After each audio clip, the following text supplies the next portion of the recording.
The Syrian civil war started in 2011 and quickly caused problems across the area. Turkey, right next to Syria, got pulled into the fighting.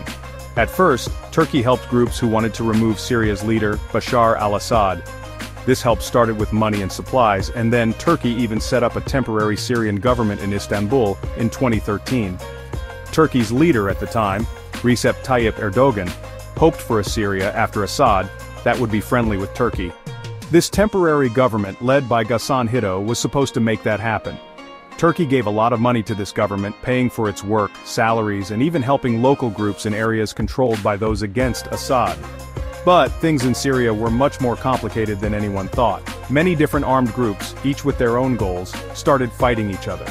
One powerful group, Hayat Tahrir al-Sham, HTS, led by Abu Muhammad al-Jawlani, became very strong.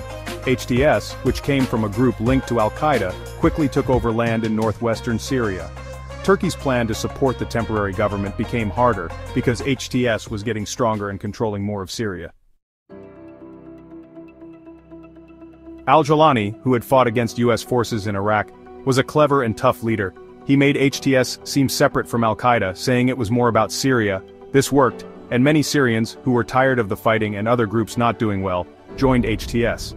Now there were two groups trying to run things in areas against Assad.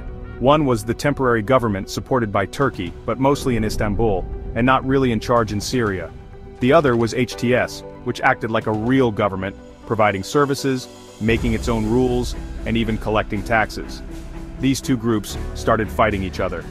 The temporary government, without a strong army or much support, became weaker. HTS got stronger, using the temporary government's problems to make itself look better. The Syrian war became very messy, with many countries getting involved. Russia joined the war in 2015, helping Assad, and this changed everything.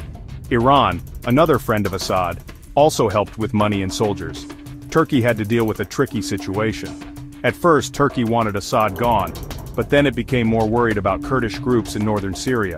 The Kurdistan Workers' Party, which Turkey says is a terrorist group, was very strong in areas with lots of Kurds.